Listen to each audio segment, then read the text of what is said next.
આપ સર્વોને હેતપૂર્વક જય શ્રી સ્વામિનારાયણ। આજની સત્સંગ કથા વાર્તા નિજ મંદિર સાવરકુંડલા।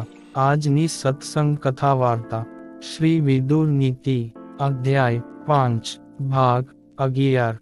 ગઈકાલે આપને વિદુર નીતિ ગ્રંથના માધ્યમે અધ્યાય 4 ની કથા સાંભળી। હવે આજે આગળની વાર્તા સાંભળશું। વિદુરજી કહે છે, હે ભાઈ, આ 16 જણા આકાશને મારે એવા, ઇન્દ્રધનુષ્ય નમાવે એવા અને સૂર્યચંદ્રના કિરણોને પકડનારા કહેવાય। કહેતા કે મૂર્ખ કહેવાય, તેને કીર્તિ કે માન મળતા નથી। કદાચ તેને સોનાનો વરસાદ થાય છતાં સુખી થતા નથી। અને હે મહારાજ, આ 16 જણા સુખી ક્યારેય પણ થતા નથી।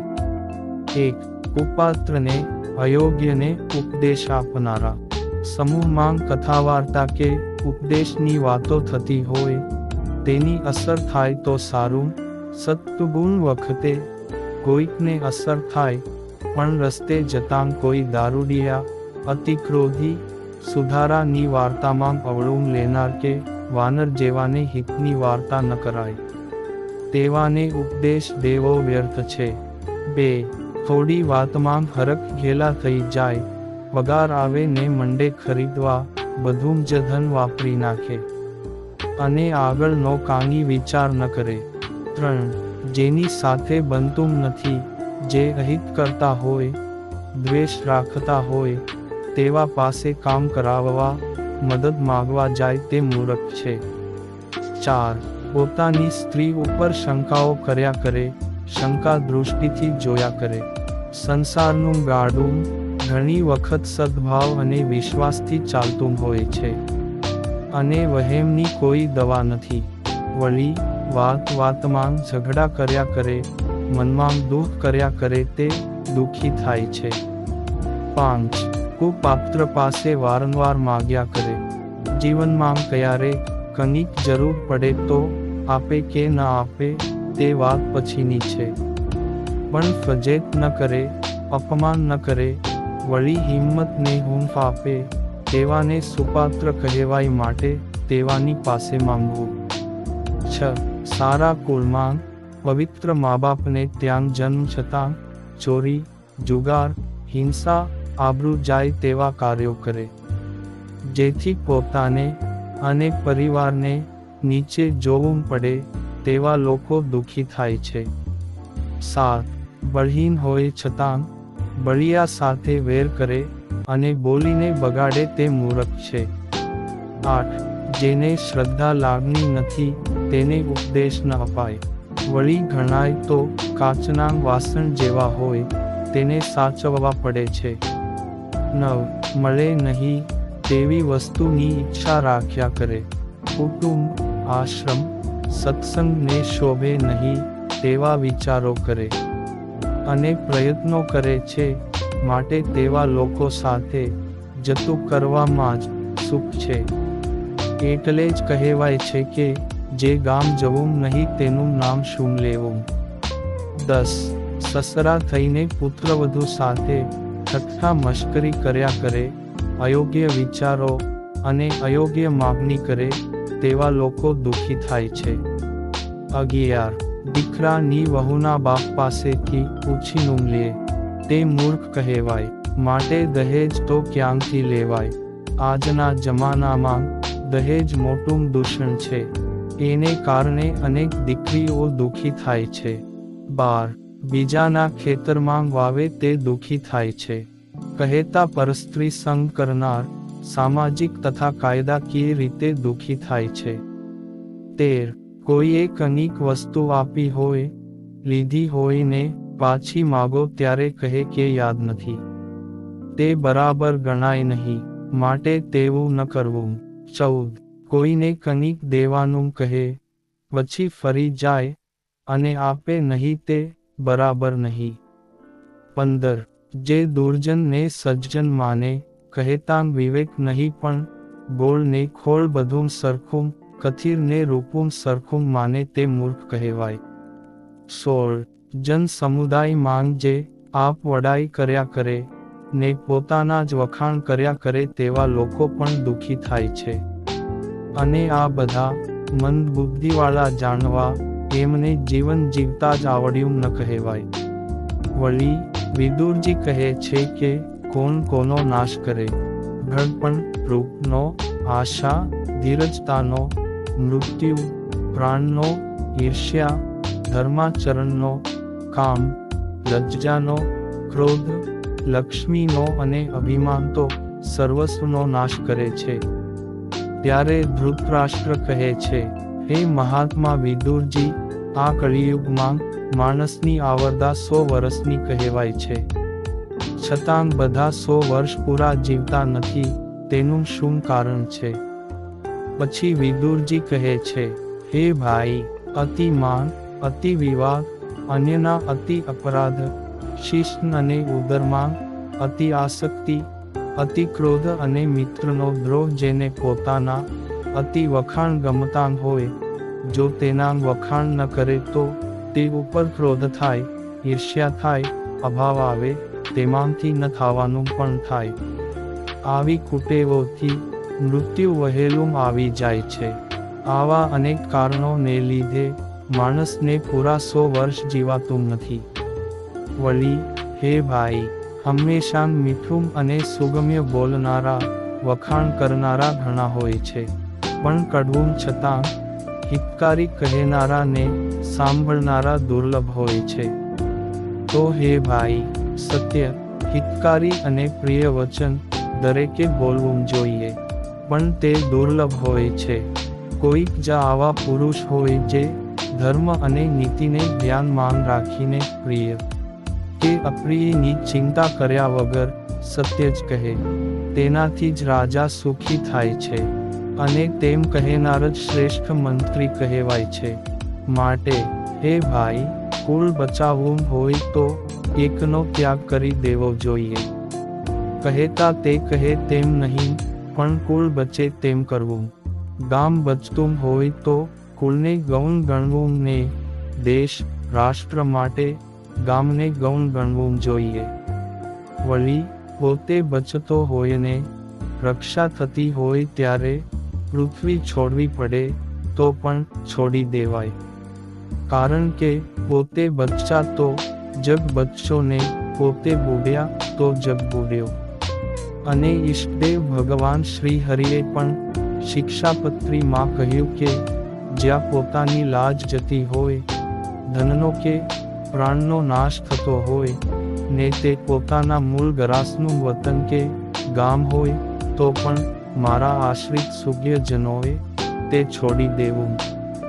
માટે વિદુરજી કહે છે, હે ભાઈ, ભવિષ્યના પ્રસંગો, ખર્ચાઓ વગેરે ધ્યાનમાં રાખીને ધનનો સંગ્રહ કરવો જોઈએ. બધું વાપરી ન નખાય, થોડી ઘણી બચત કરવી જોઈએ. અને જુગટા આદિ વ્યસનો કહેવાય છે, તેનો ત્યાગ કરવો, નહીતર તેનાથી જરૂર દુઃખ થાય છે. વળી આગળ કહે છે કે કેવા સેવકનો ત્યાગ ન કરવો જોઈએ? જે સેવક સ્વામી ભક્ત છે, કહેતાં માલિકને વિશે હેતભાવ અને લાગણી છે, જે હિતની વાત કરતા હોય, નિર્માનીને આજના પાલક હોય, વફાદાર રહેતા હોય, તેવા સેવકનો ત્યાગ ન કરવો. અને તેને ઠરાવ્યા પ્રમાણે મજૂરી તો આપવી, પણ તેમને જરૂર હોય ત્યારે શક્ય તેટલી મદદ પણ કરવી, જરૂરી ચીજ વસ્તુ આપવી, જેથી તેને પોતાના સ્વામી પ્રત્યે વધારે લાગણી રહેશે. વળી આવા સાચા સેવકો સગાનો, મિત્રો વગેરેના સાથથી કઠણ માંગ પણ કઠણ કાર્ય થઈ શકે છે. અને કહે છે કે કેવા સેવકનો ત્યાગ કરવો જોઈએ?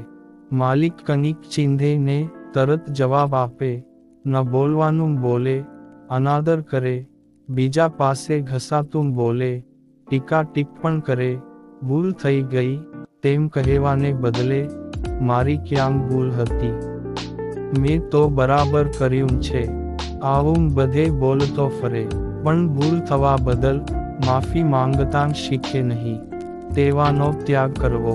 હવે મહાત્મા વિદુરજી દુઃખના લક્ષણો કહે છે. અભિમાન રહિત, નમ્રતાવાળો, કામ કરવામાં શક્તિશાળી, આવડતવાળો, કાયરતા રહિત, તરત કાર્ય કરનાર, દયાળુ, સારો સ્વભાવ, નિરોગી, યુક્ત તથા અર્થપૂર્ણ માપમાં બોલનાર, સ્વામી પ્રત્યે વફાદાર, દુશ્મનો અથવા બીજાથી ખૂટે નહીં તેવો હોય તે આદર્શ દૂત કહેવાય છે. વળી કહે છે કે આ 8 ગુણો પુરુષને શોભાવે છે ને તેના ઘરેણાં સમાન છે. પ્રજ્ઞા, યાદશક્તિ, કુળવાનપણું, સારું આચરણ, શાસ્ત્રજ્ઞાન, ઇન્દ્રિય નિગ્રહ, પરાક્રમ, માપમાં બોલવું, શક્તિ પ્રમાણે દાન દેવું, કૃતજ્ઞતા દર્શાવવી અને આભાર પ્રદર્શિત કરતા શીખવું જોઈએ. અને આ ગુણો આબરૂ વધારનાર છે. હે રાજન, જ્યારે રાજા કોઈ મનુષ્યનું સન્માન કરે છે ત્યારે તે અમૃત સમાન કહેવાય છે. હે ભાઈ, જેનો વિશ્વાસ ન હોય, બનતું ન હોય, તેવાને ઘેર એકલાએ ન જવું જોઈએ. એમાંને રાત્રિના તો ન જ જવું. અને પાડોશી કે મિત્ર હોય છતાં જરૂર ન હોય તો કોઈના ઘેર ઘડીએ ઘડીએ ન જવા.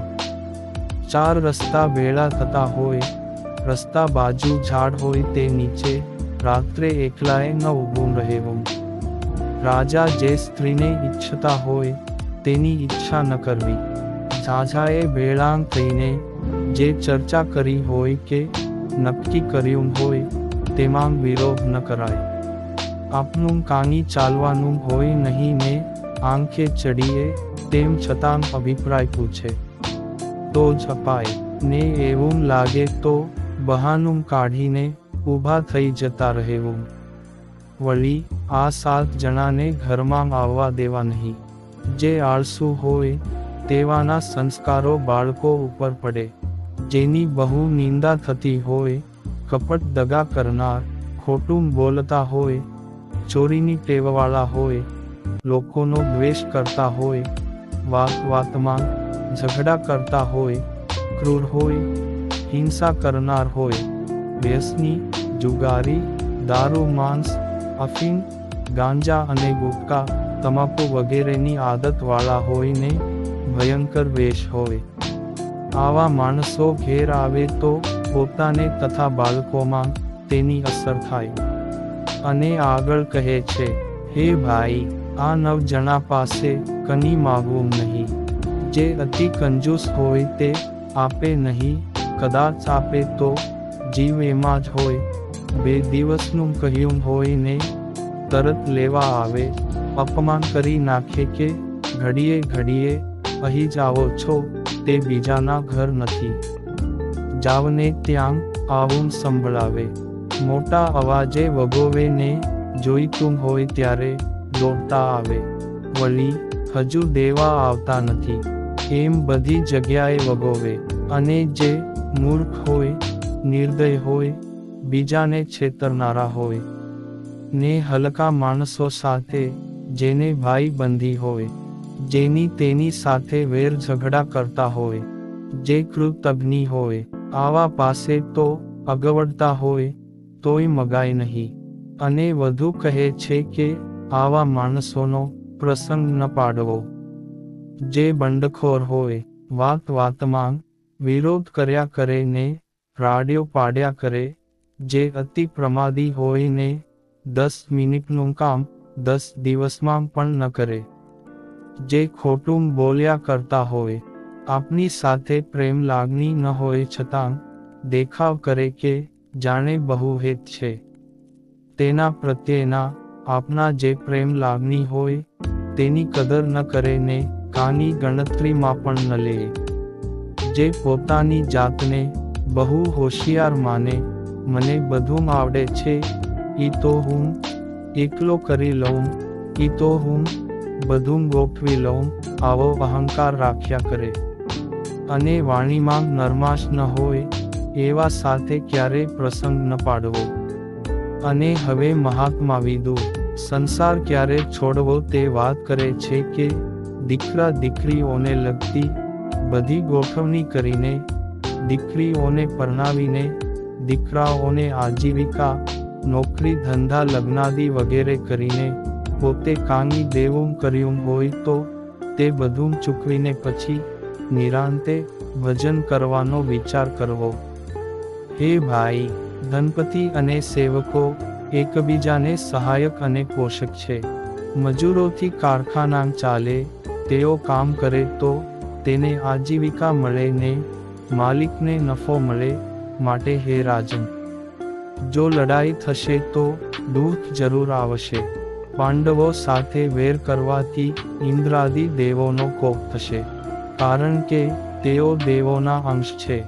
સંતાનોમાં વેરના બીજ વવાશે તો કાયમ ચિંતાતુર રહેવું પડશે. યશ કીર્તિ નાશ પામશે, તમારા શત્રુઓ રાજી થશે. અને હે રાજન, તમારો, ભીષ્મનો, દ્રોણનો, યુધિષ્ઠિરનો, ભીમનો કોપ થશે અને સમાજને છિન્ન ભિન્ન કરી આ બધું હતું નહોતું થઈ જશે.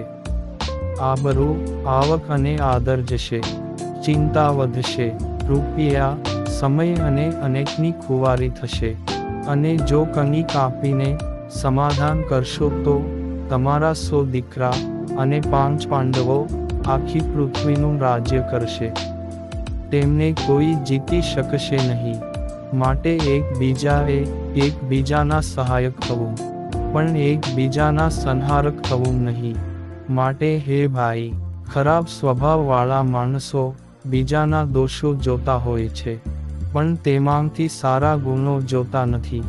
અને આગળ સમજાવતા કહે છે કે હે રાજન, અમુકનો વિશ્વાસ ન કરાય, સાવધાની રાખવી જોઈએ. રાજા કે રાજકીય પુરુષોએ કહ્યું હોય કે થઈ જશે, પણ તે ક્યારે થઈ શકે તે નક્કી નહીં.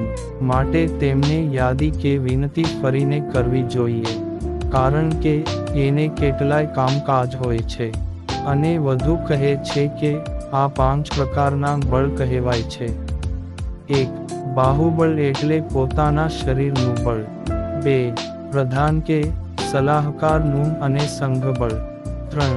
ધનબળ, પૈસાથી ઘણા કાર્યો થાય. 4. કુળબળ, અમુક જ્ઞાતિ, માતા પિતા, ગુરુ વગેરેના નામથી કામ થતું હોય તે બળ.